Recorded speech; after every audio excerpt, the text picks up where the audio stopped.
Hello kakabsat, kumusta? Date tata, November, December 4, 2023. At ngayon lang po tayo ulit gagawa ng vlog dahil sa mga nagdaang araw ay hirap po tayo sa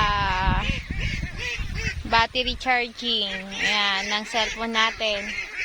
At nagagalak akong ipaalam sa inyo na may gamit na po akong charger dito sa farm.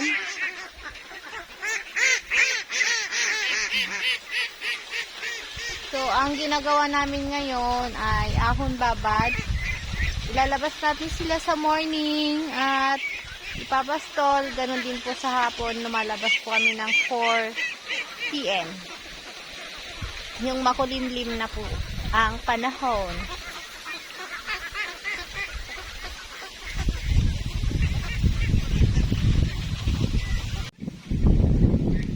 Lalagay po kami ng tubigan nila sa kulungan. Tapos, yan sila. Nasa lilim po sila ng akasya.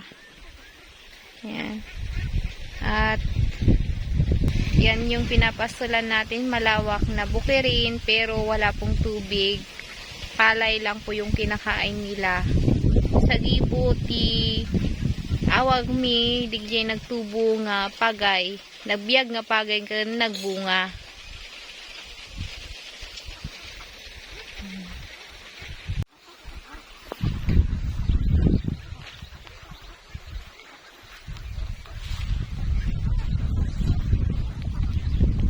Galing ng mga itik na to.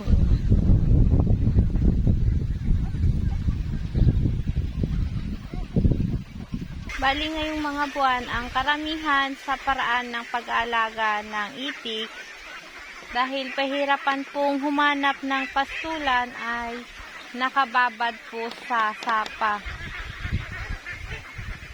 O kaya yung mga fish pan na harvest na po ng isda, payagan ng may-ari na pabaran ng itik.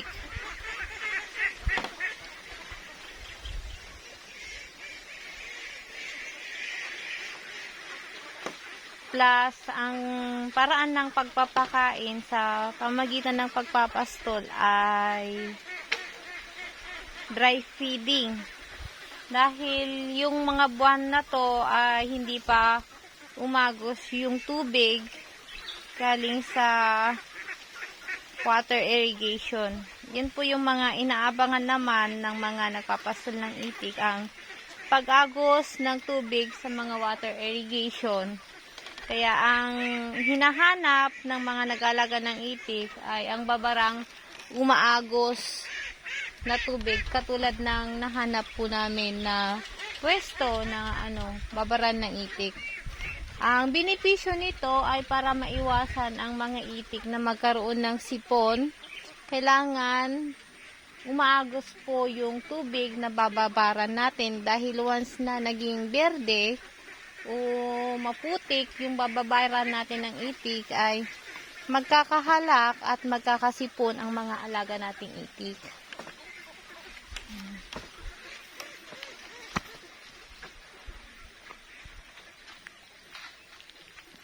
Mayat dito yung lokasyon da kakabsat. Gijay tatao nga makikita yung mga tao dyan. Nagtatanim po yan ng pakwan, at ang ginagawa nila ay binibiligan nila everyday. Yun yung sipag at effort nila sa pagtatanim naman.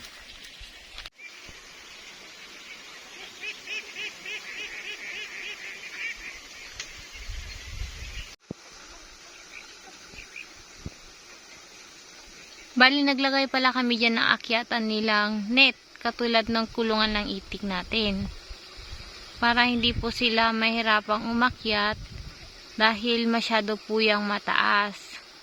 Kung mapupuna po ninyo, may net po kaming nilagay dyan. Para mabilis silang umakyat at hindi rin sila mahirapang bumaba. Kasi yung lupa, habang tumatagal ay dumudulas. Para hindi sila madulas. Ayan, nakakuha na naman kayo ng strategy. Yan. Pwede nyo yung gawin pag ganyan. kataas ang akyatan ng inyong mga alaga sa babaran nila para iwas pilay at nabilis din silang makaakyat.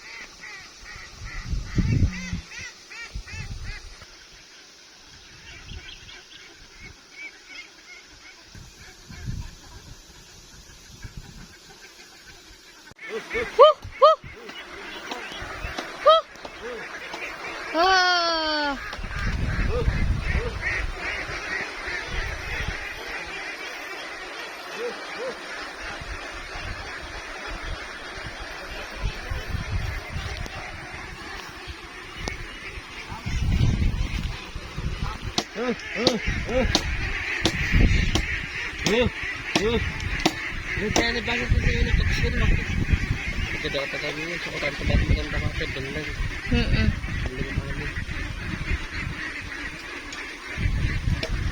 Pakyat mo din.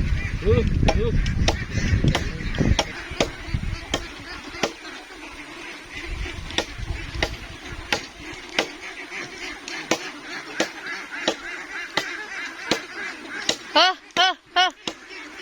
Waterwam!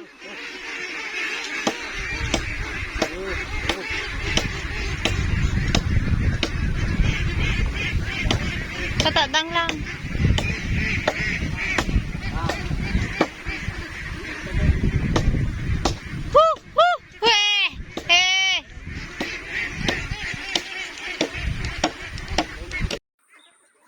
Ang edad ng mga itik nito ay 2 buwan at 5 araw. Pero kung titignan ang iba dito, yung mga primera na mga alaga nating itik ay parang 3 buwan na siya.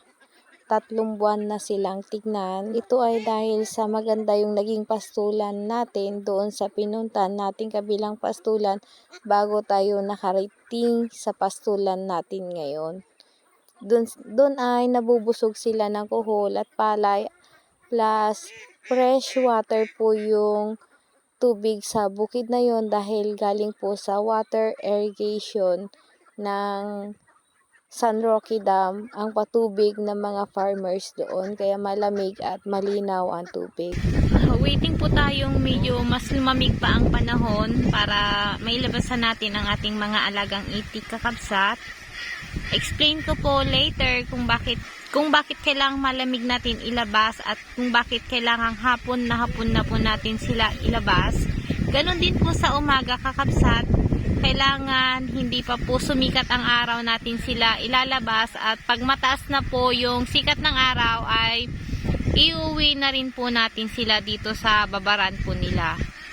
Bali, naglagay pala kami ng tubig nila kakabsat bago natin ilabas sa pastulan para hindi po sila ag-al-al. Hindi sila hingalin kakabsat.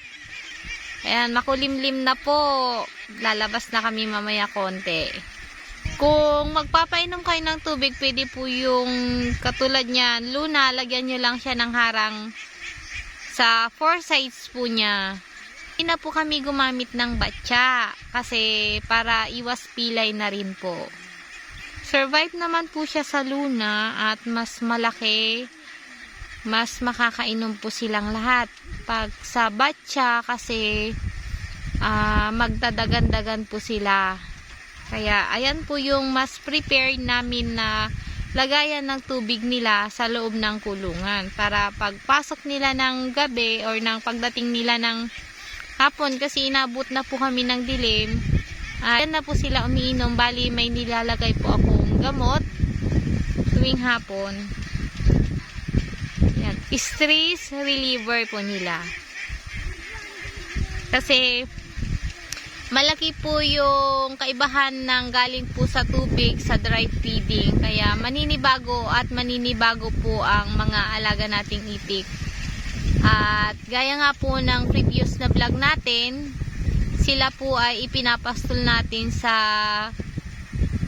bukid na may tubig, nakakakain po sila ng kuhol. At ngayon po, ang pagbabago sa kanila ay puro dry lang at palay lang ang nakakain nila. Lalabas na kami kakabsat para magpastol ng itik.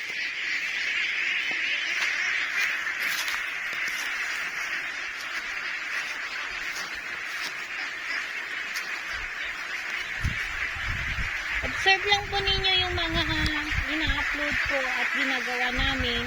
Although may mga time po na wala po talaga akong sinasabi sa mga videos ko, kung magiging observant po kayo, makikita at makakapulot po kayo ng idea sa pag-aalaga ng itik.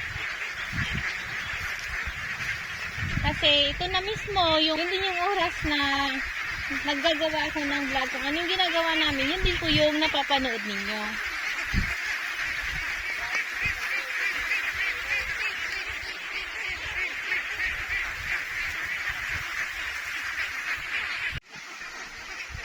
Bali, kakapsat, ang ginagawa natin ay dahan-dahan lang po natin tinataboy ang alaga nating itik.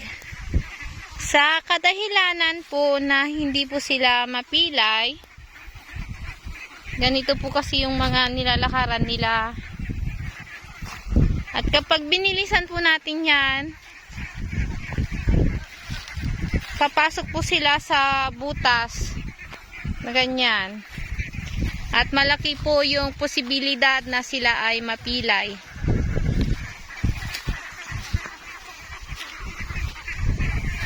Ang disadvantage ng pagpapastol ng itik sa dry feeding ay nakalimita lamang ang oras ng pagkain nila.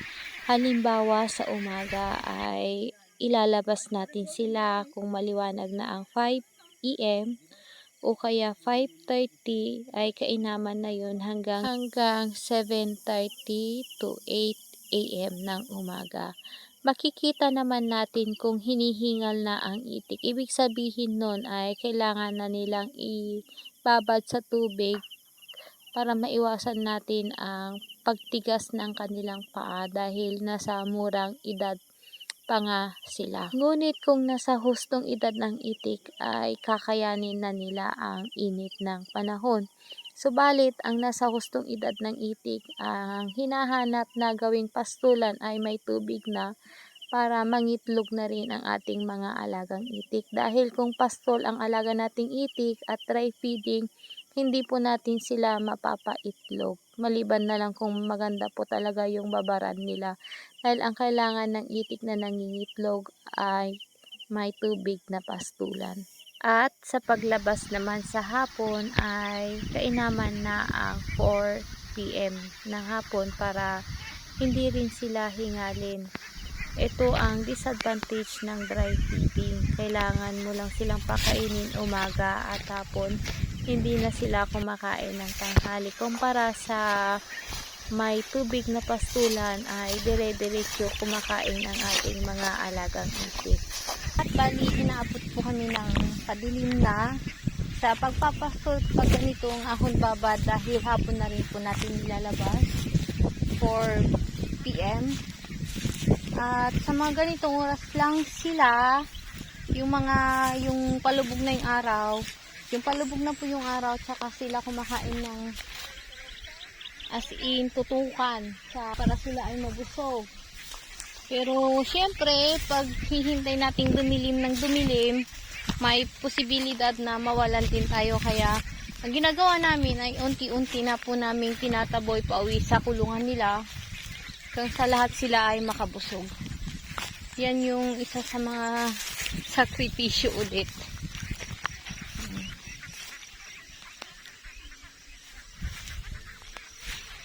Lubog na po yung araw natin. Oh. Ano na?